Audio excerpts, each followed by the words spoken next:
Let's talk a bunch of different topics. How'd her career get there? This is a podcast with Lauren Asghari. This is the Lauren Asghari podcast, How'd Her Career Get There? And my guest today is Jennifer Young, who is a technology consultant, entrepreneur, whiskey enthusiast, amongst other things, and we'll get to all that. So welcome, Jennifer. Thank you for having me this morning, Lauren. Absolutely. So let's jump right into it. Let's start. We're going to get to, let's start present day, actually. So give a quick overview about what you do.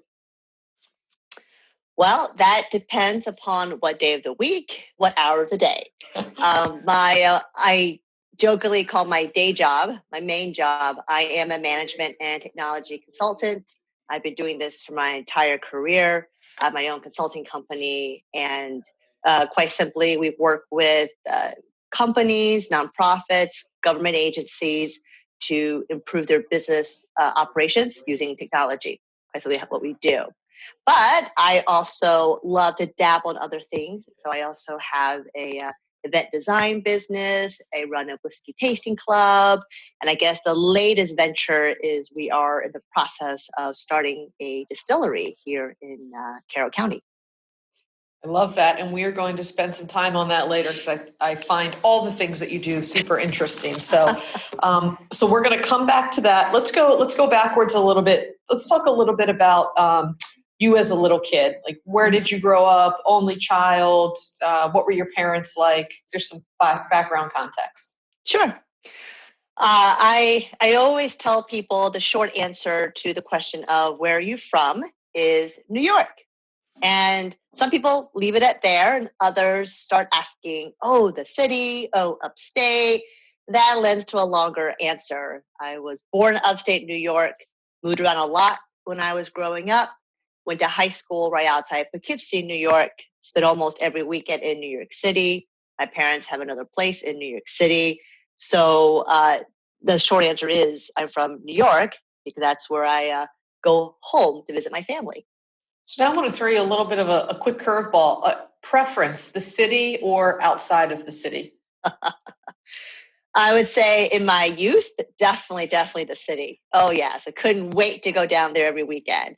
I was so bored upstate. My parents used to say that was on purpose. So there was less to get in trouble, right? Less to do to get in trouble.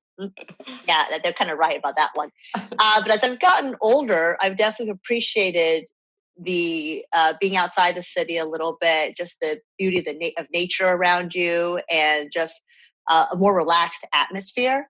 And we just went up in October to visit, and that's when the leaves were changing colors, and we went hiking and saw these beautiful lakes, and just kind of took in that atmosphere. It's gorgeous. So I would say now I'm about 50-50.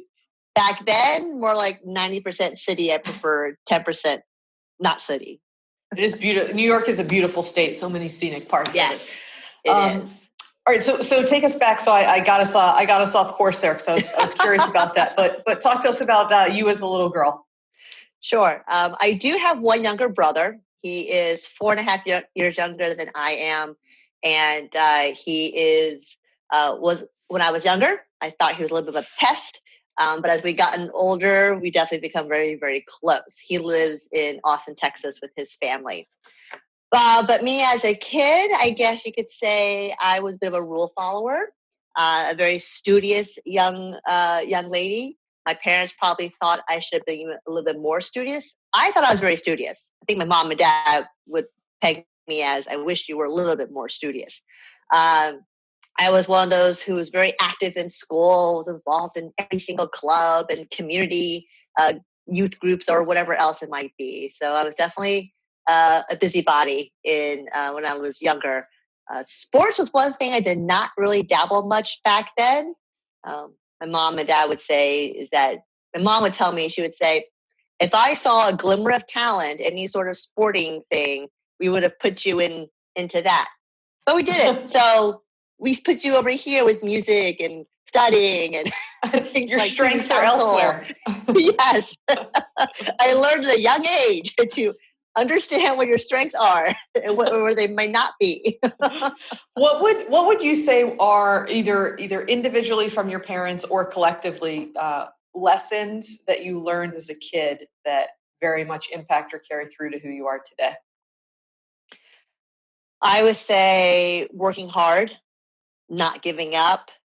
Those were definitely two pieces of my childhood where my parents were always kind of just pushing us and encouraging us as well, and telling us that you can achieve as much as you want to achieve.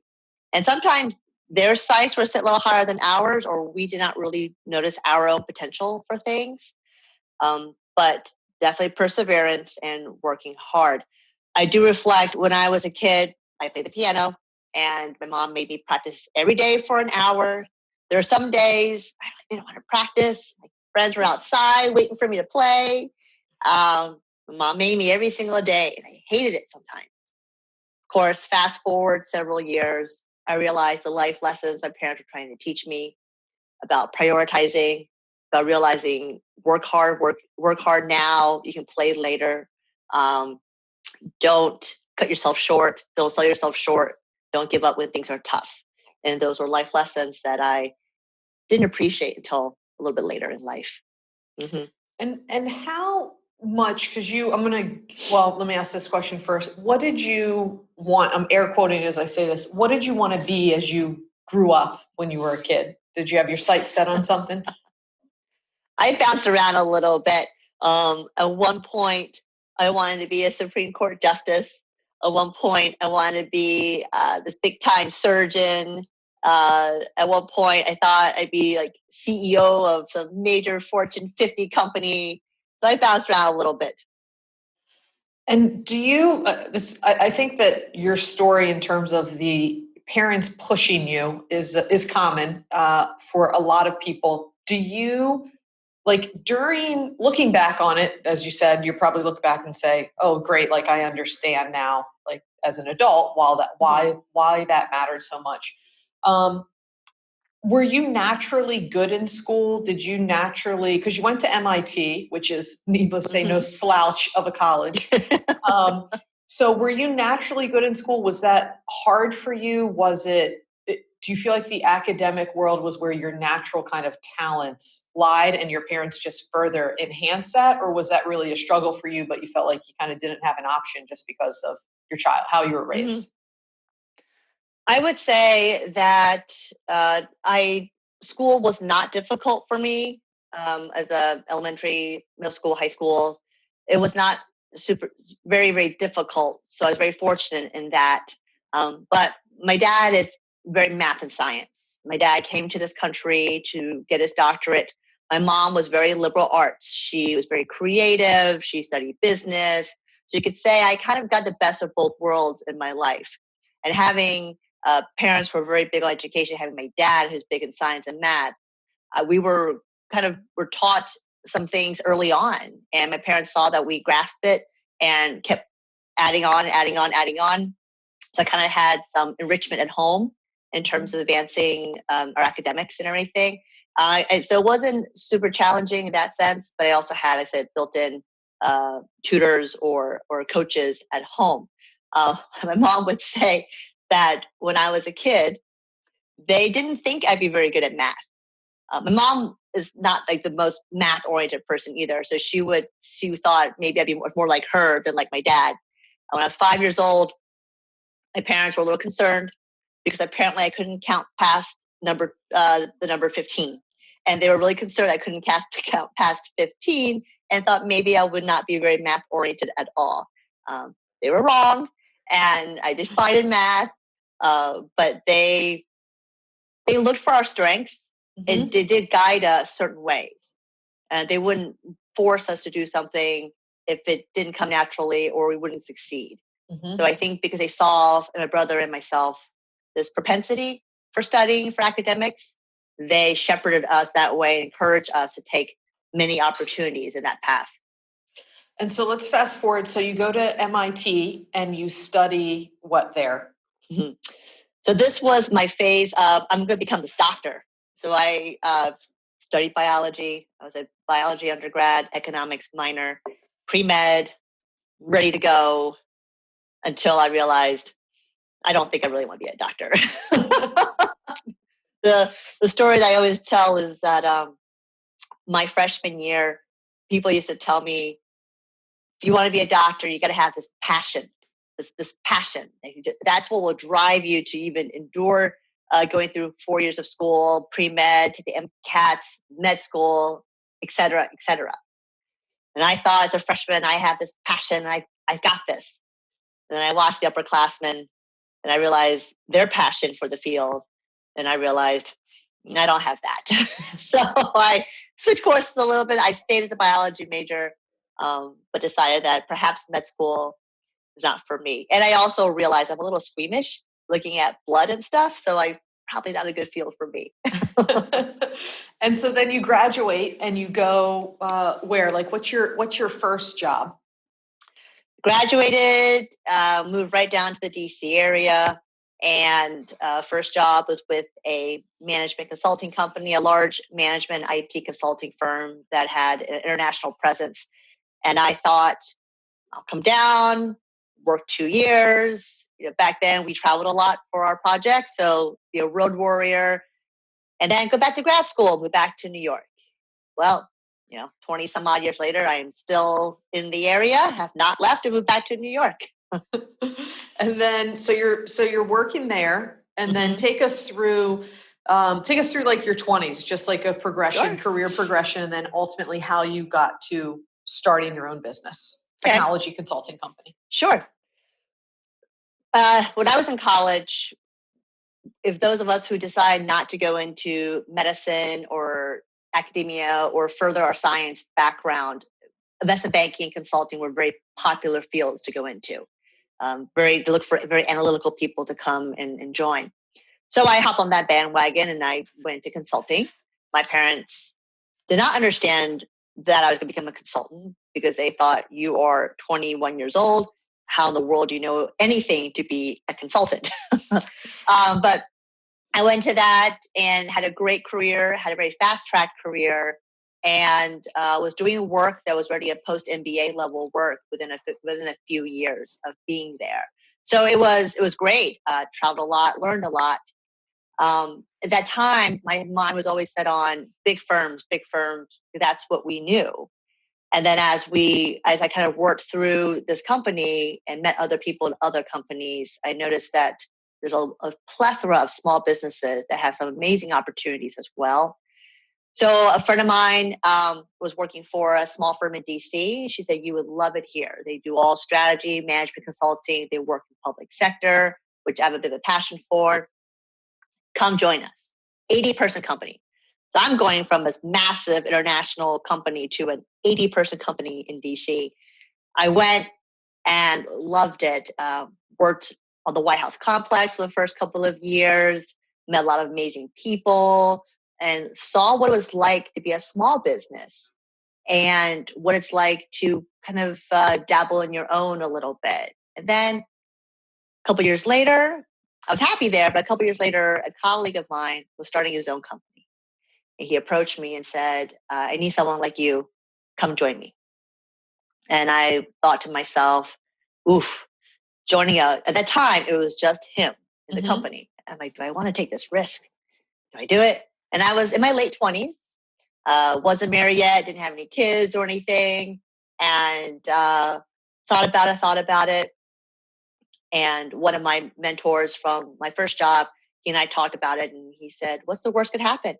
He says, just go for it. Just go for it. And I did.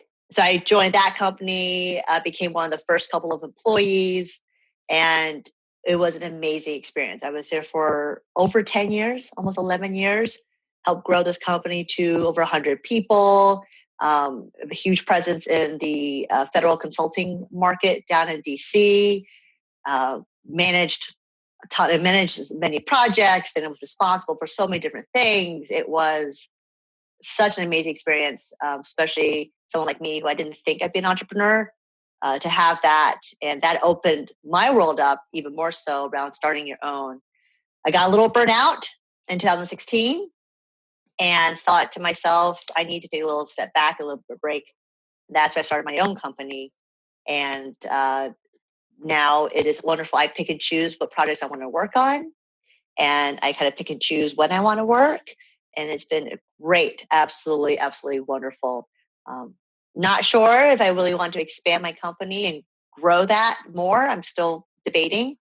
But it's been nice to have that. I tapped into my experiences from my previous job to kind of bring me here and give me the courage to do this part of it. It's scary going on your own. I want to stick on that a little bit because I think that is probably a debate that a lot of people have with themselves or with their spouses or with their families.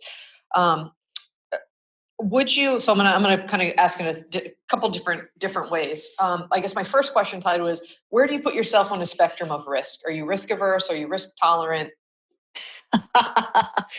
I am on the extremely far end of risk averse, which makes me a horrible entrepreneur in that perspective. But I am very, very risk averse when it comes to professional decisions, fiscal decisions. I'm very risk averse. You should see me in Vegas. I start sweating when I lose $50, right? So very on that end of it. And then so when you started through, take me through a little bit of the actual tactical stuff leading up to starting your own or going out on your own. Like somebody's thinking of starting their own business or going out on their own at whatever level you're comfortable sharing. Like, did you have money saved? Did you have a cushion of if this doesn't go right, then I have some, money in the bank? Or you were married at that time, so your husband had some income. Like, what was what's some practical advice for people that are debating going out on their own and starting the businesses if they are risk averse? Yes. I would say first, I think people have to recognize their own risk level and be very frank with themselves. And for some people, they kind of shy away. They don't want to admit they're risk averse because it sounds like it's a weakness or something. I love that. Keep going. Yeah. I love that you just said that. Because it's not. You have to understand your own levels. Otherwise, you won't be successful because then you're doing things that's uncomfortable or not natural. So I would say, so someone like me, who I'm very risk averse, I needed security to be able to jump. And it could be financial security. It could be friends supporting you. It could be whatever it is. It's like walking that tightrope. And there's a safety net down there to catch you. And for each person, that safety net could be a different thing. But like walking that tightrope, once you decide to go. Don't pause. Don't look behind you. Don't look down because you're going to fall. That's what happened, right? And if you do fall, it's okay. So for me, I didn't do it the way that some of my other friends do it who start their own companies. They tend to kind of work their side business as a side thing. Once they have a little bit of income or know what projects are coming, they shift over and make the jump. So if you're extremely risk averse, that is one way to do it. You're going to burn little hours at night and weekends and everything. That's the trade-off for not just going right on in. I'd say have a plan for that, a gradual transition until you feel more comfortable. And the more confidence you have in it, the more comfortable you will feel making that shift. I actually took a 4-month sabbatical from my job before I went and started my own company. So I basically went on a 4-month unpaid leave of absence from work before I decided to start my own company. So I didn't necessarily save up a lot for me during that time, but I did have savings. So for me, I felt like, well, I have enough. I should be okay for a little bit. But it's also, I had friends of mine in the industry who were encouraging me. And they said, Jen, if you go on your own, we have projects we can hand your way. Don't worry. We've got you. Okay, you got me. You're going to catch me, right? You're going to catch me. And I said, I'm going to go for it. And for me, it's because I was so burnt out and so not happy. I needed a change. If I stayed in my old job, I knew I wouldn't perform my best because I was burnt out and I was a little disenchanted. And so if I'm not going to be able to give my best performance, then I don't know if I should stay. So so I think definitely a plan is nice and depends upon your risk level and where you feel comfortable. knowing that it will take off. What do you think? I'm gonna get to the other businesses that you have or areas of interest. But what do you think for an entrepreneur what are important traits? Aside from not being risk averse, I will say this: the risk factor is, I think entrepreneurs will have a spectrum of risk tolerance, and it's okay. I think I'm an example of, you can be very risk averse and still put your toe into being an entrepreneur. But I think the one big thing though that kind of goes with that is you have to have perseverance, tough skin, and I think the biggest one is you cannot be afraid to fail. And entrepreneurs, you hear that all the time. For everyone that made it, there's probably tons that did not make it. For every business idea that you have, most of them probably won't have legs. And it's okay. And that's really hard for me, because growing up, we weren't raised to view, oh, it's okay if you fail. So that took a little bit for me. That lended to my risk aversity. Mm-hmm. So, because I was afraid to fail, therefore my risk level, I always kind of picked the less risky path. I didn't want to fail. That's very important, I think. Just perseverance and okay with failing and shifting and changing. It's okay. It's part of the game. It's part of the business. How comfortable are you with, even if it was a learned behavior, how comfortable are you now with failure versus Jen 15 years ago? I am much better with it now. It's still hard for me to kind of swallow. And I had to remind myself, it's okay. It's okay. And sometimes it's not full out failure. Sometimes it might be the original idea you have. It's not going to pan out. So you got to shift the plan, shift with it, and then move forward. That's okay. It is okay. But I will admit, though, I have a very strong safety net of network of friends and supporters that has helped me be more okay with failing and falling and so forth. We also have to understand, if it doesn't work out, if you do fail, it's not a reflection of you as a person or as a business person or anything like that. We have to take ego aside as well and not internalize that or be ashamed of it or anything. It's okay. Gosh, where's the badge of honor? I mean, entrepreneurs, they could probably swap things that didn't work out for me stories all the time. You almost are not an entrepreneur unless you have a few bumps and bruises and scrapes, right? Mm-hmm. You're not really in the club unless you got some scars. Right. So, well, I love the whole idea of it expanding your, you or just anybody, but expanding your, the more that you get used, it's like anything, the more that you get used to it or you experience it, you grow your comfort zone, right? So now it becomes a wider view of how you view failure, which I think is valuable, because then you can apply that all over life, not just in business. So let's talk a little bit about your technology consulting business, event design, and whiskey. Let's shift to event design and whiskey. How do you get to those businesses? I think we froze for a second. Can you repeat the question? Yeah, sure thing. Let's shift from technology consulting to event design and whiskey. How do you get to those? How do you get to those businesses? Because anybody from the outside looking in, those are three pretty distinct areas of interest. Mm-hmm. They do kind of connect a little bit, with the consulting work. We do a lot of marketing events, we do networking events, and then wine and whiskey and food always seem to be a common thread in a lot of networking events. But I've loved to cook. I love to be creative, and I used to have outlets for that. And that is something that I often tell people, if you are in a job and you have other interests, but you're not sure if you want to actually start a business, find other outlet for it. And then at least use that as a passion outlet. I used to work with a nonprofit, design all their events. For about 12 years, I did that and just really enjoyed it. And my old boss used to tease about how if I ever left his company, it'd probably to start an event design business. And he's sort of right, actually. But I love planning parties. I love hosting parties. I love having an outlet for creativity, and that kind of balances me out a little bit. So we started out with a tasting club, and that turned into an event design business because people were asking me to design tasting events for them. or just any sort of themed event, and turn a typical summer barbecue into a more fun event. One year, a friend of mine who does a summer barbecue, we had it in June, and that year was around the summer solstice. So we actually had a summer solstice themed event. So every food item was tied to some story about summer solstice, whether it be a Wiccan tradition or a Scandinavian tradition or whatever it was.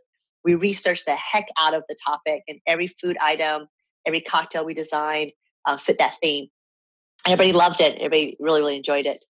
And that was something I could do on the side for fun. And within that, whiskey was a common item that we would have tasting events around. And so we kind of spun off a little whiskey tasting club that focused only on whiskey tasting and whiskey education. And that has been a lot of fun too.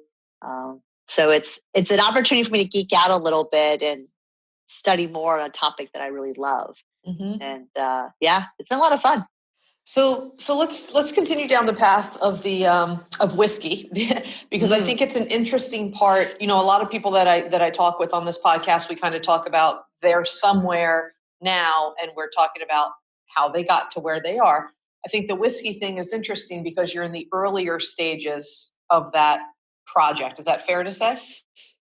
That's very fair to say. Okay. Mm-hmm. So can you talk a little bit around what inspired you to start like that business? What is that business and what's your vision for it? Sure.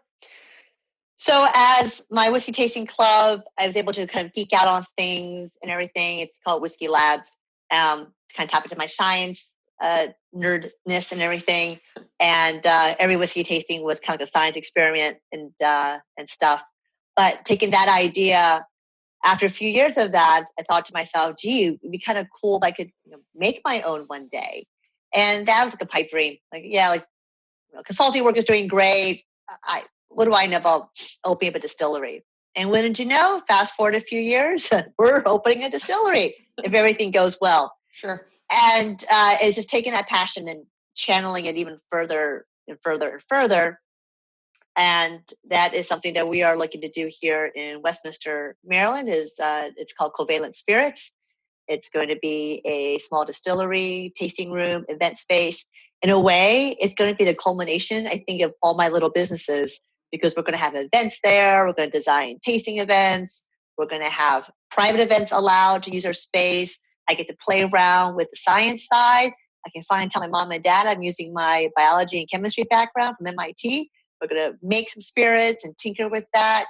So it's kind of, and of course, there's the business aspect of running a business that my consulting background will now feed into. So it's kind of all coming together, hopefully. And it's something that I've been very excited about and talking about for about 5 years now. And my husband just, last year said to me, he goes, why not? Why not? And he was one who finally gave me the push to say, you're running out of excuses. You better go do it. And beginning of 2020, I started looking into a little bit more, and I've been very fortunate. Things have just kind of fallen into place here in town in terms of the support from the community, finding a location, and everything else. So we'll see. But I'm really excited about this project. Well, I love it, and I love your vision for it. And I think your event, from what I know, right, from just seeing at the Biz Challenge, your presentation and vision for it, and I remember watching it and having this reaction of like, yes, like that is it. Like their vision of what that can be just feels so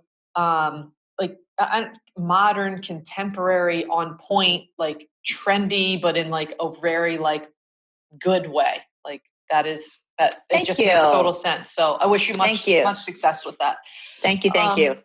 I'm gonna take the opportunity here to pick your brain on something that might be valuable for our audience, and maybe taking into consideration your investment banking background and consulting background. If people are looking to start their own business, there's obviously two ways to do it. You can self-fund or you can get funding. What tips do you have or advice do you have for people that are trying to start a business and need funding? They're pitching investors. What type of advice would you have? Okay. I would say it a lot of times depends upon the nature of the business, what type of business it is. From a services business, you really don't need that much startup funding. So consulting, for example, is a service business. You want to start your own graphic arts company. You want to start your own cleaning company. Those have a lot less overhead and investment needed. I'm a bit, my perspective is I like to keep as much ownership as I can for my businesses, but there's also that trade-off where either you have a small percentage of something big or a big percentage of something really, really small. And at some point, you kind of make that decision when it's right to bring on investors. I would say try to look to see if you can do it yourself as much as possible. But if you can't, there are several ways to get investing. But keep in mind, a lot of times when people invest, they're going to want a part of your business. And the amount they give you is based on a valuation of your business. So if you don't have much yet, the valuation won't be as high, and therefore they might ask for a bigger chunk for not as much money as you might expect. It's like watch Shark Tank. You see how they do it in Shark Tank? That's kind of the way it is for a product business, where you kind of do evaluation a little bit and see what the threshold is. That's a great example. Like with Shark Tank, these people invest in, they might ask for 15, 20%, but they bring with them massive marketing power. So your business will exponentially grow. So it'll be worth it. So I say with investors, one way is just be aware of, just think about how much ownership you're willing to give up, valuation of your company, your business. Also, what will those investors bring to you? Are they just bringing you money, or will they be a force multiplier? That will play in how much you're willing to kind of give up. Another avenue actually are SBA loans. So SBA loans, SBA backs loans, and almost every major bank here will look at SBA loan applications. And it is a loan, kind of like a mortgage. You got to pay a monthly amount with interest on top of that. But it's one way where you do not have to put up a lot of collateral, and you also maintain the ownership for yourself. And it is, and it's backed, as in, from what I understand, SBA loans, that if you, for some reason, your business doesn't succeed and you go under, SBA basically will back about 75% of it, I think. So you don't have to owe the whole loan back. So it's a nice cushion for that. So that's another option. Friends and family. Some do crowdfunding, which don't have to give up ownership to some perks. Friends and family rounds. There are some specific IRS rules around who can invest and what their financial background is to invest and all that kind of stuff. So it's a lot to consider in terms of financing. That's usually the hardest part for a business, is the financing side. Well, appreciate those tips for people that are considering starting a business. I want to ask you a couple more questions here before we get to rapid fire. What advice would you give your younger self? So Jen, fresh out of college, what would you tell yourself, or what do you wish you might have done differently? With the asterisk, whenever I ask this question, I always put the asterisk of, like, I understand that every decision you made led you to where you are now and you learned from it, but that aside. I kind of wished I wasn't so chicken. I wish that I was a little bit more risk-taking. I wish I didn't doubt myself and my ability as much. I wish I wasn't so afraid to fail. I think I might have had a little more adventurous 20s in terms of my career path and everything. But as you said, all my decisions then led me to today, and led me to the businesswoman I am today. So am I regretting my decisions? No, not at all. But I do wish I explored other options and was not so afraid to look at other things and try other experiences. It might have even given me even more to tap into today.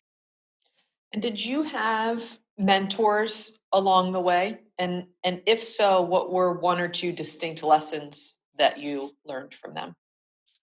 So one of them, I think I mentioned, is my first job, my manager for my first job. And he was very sad and upset when I decided to leave to go to this 80-person company. But he and I had stayed in touch, and he was the one I called up before I joined the startup, asking him, should I do it? Should I do it? Oh my goodness, I'm so scared. And he's the one who told me, what are you scared about? You should do it. You should do it. He said, have confidence in your abilities, have confidence in your resume. If it doesn't work out, if it fails in 6 months, a year, you hate it, so what? What's the worst that could happen? You go and you find another job. And so you have to be confident in what your resume is, that you can get another job. And he said, heck, I'll hire you back. He goes, I would totally hire you back.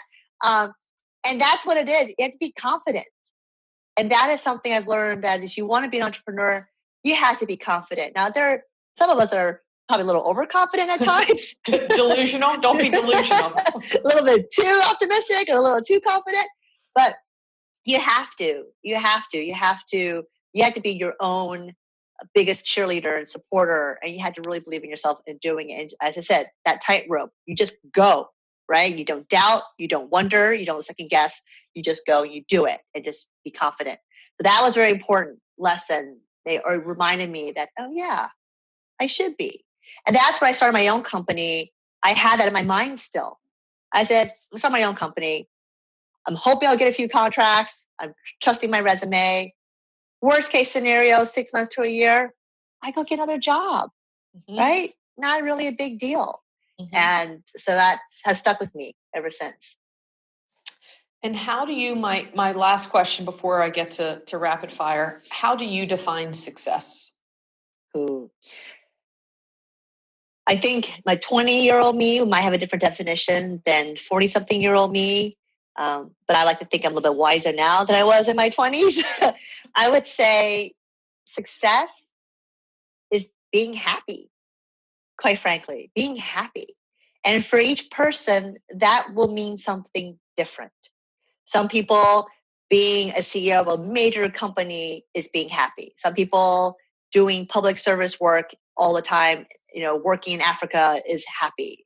For some people, it's their family, their kids. That is what fuels them and makes them extremely happy. I think we have to look at that. It is very individualized, I would say. And I'd say, do not compare yourself in your success to other people, because we all have a different rubric that we're using to measure our success and our happiness. And you don't know, you never know. Someone might be envying your life and what you have. They wish they had what you have. So I think that is something we have to keep in mind, that it's life's too short, right? We got to balance our life out. And I understand some people have there's stresses and pressures of life, mortgage, kids, dog, cars, all that stuff. But there's some things that we have to be practical about what we can and can't do. But then I would say find those pockets that give you that outlet to make you feel happier, and balance out your life, because it really is way too short. And you don't want to look back and regret on not taking advantage of certain things or not experiencing certain things. So I'd say being happy. That's success. I love everything that you just said there so much. And, it's interesting when people, the comparison piece, it's like no single person is the same. We're not born the same. Our circumstances are not the same. Even if it's a little bit, our mentality is not the same, just when we come into the world. So to compare yourself to somebody else just is I think an unfortunate way to go, because it's a never winning game, right? So versus making your own rules and setting your own design, however you design or architect your life for success. So I love that. Exactly. What would you said now that you said something else that now I'm curious about? How did that change from when you were 20? Like when you were 20, how did you view it? Do you remember? Oh, in 20, I would say I was much more the climb that corporate ladder, get that CXO position, have, millions and millions of dollars in the bank account kind of thing. That was success. It was about external stature. Yes, stature, and about what stuff you have and commodity, all those kind of things and everything. But in your 20s, that's what you see on TV. It's what you see in the social side of everybody else and everything. And it's not all it cracked up to be. And I have heard so many stories of classmates who are extremely successful in their careers and have several houses and all this stuff and everything. But their kids don't appreciate it. The kids have kind of slacked off and don't care or about working hard, studying hard, which gives their parents angst. Or the relationships between a couple has deteriorated a little bit because they're so busy on their careers. Relationship with their kids are not as good as it could be because they focus too much on other things. So it's about that balance. And I think when I was younger, I thought that was success. I wanted the best job, the best everything, the biggest. And now, nah, I don't need all that. I just need enough to sustain my livelihood. And I want to be able to have fun and do the things that make me happy. And who cares what anybody else thinks? I love the overarching theme and a couple of things that you said that I think is so true is this theme of just being honest with yourself, right? And you mentioned it earlier when you're talking about being an entrepreneur and being really honest of how risk tolerant are you or aren't you, and just being honest with who you are, and the same thing carrying through to how you view success now. Like what honestly matters to me, and everything else is just noise, right? It is. And irrelevant to my life as an individual. Yes. And we can't let other people's judgment or views of us shake that or impact that. And I will say in my 20s, we were more susceptible to that because we're still young and we're still growing. We're still figuring who we are at that time. But in my 40s, I'm kind of like, whatever. This is me. Take it or leave it, right? I'm not pretending for anybody. I don't have the energy to pretend for anybody, whatever. But that's the thing too. We cannot let we can't be so worried about, what will the person think about this or that, or if I don't do this, if I act this way, or I should be this type of person to be an entrepreneur or be a business person or whatever. No, it's not a one size fits all model. And we have to kind of be honest. And I think it's important to be honest with yourself through everything in life, not just in work, but with your relationships with family and friends. It's when you really know you is when I think you can really kind of blossom and achieve so much more, because you know what your strengths and weaknesses are, and you can kind of fine tune things and adjust accordingly for it. Yeah. I love that. I'm going to get to rapid fire, which is unrelated to anything that we've talked about. Before I do that, is there anything that you want to cover that we haven't covered yet? No, I think everybody's probably learned a lot about me now. I think we're pretty good. All right. So let's jump to, so here we go. Netflix or cable? Netflix or Hulu? Ooh, Netflix. Stone or brick? Brick. Grass or sky? Ooh. Sky. Mountains or beach? Oh, that's really hard. Mountains. If you're at the beach, sand or ocean? Ooh, ocean. And last one, astronaut or deep sea diver? Deep sea diver. All right. Jennifer, thank you so much for doing this. I really enjoyed talking with you and learning about not only your background, but also all the exciting stuff that you're working on. And again, much success with everything you're doing. I love growing businesses, in Carroll County, and giving Carroll County some love. So it was great having you on. Thank you so much. Thank you for having me. Thank you. Absolutely. And we will see you all next time on the Lauren Asghari podcast, How'd Her Career Get There? Let's talk a bunch of different topics. How'd her career get there? This is a podcast with Lauren Asghari.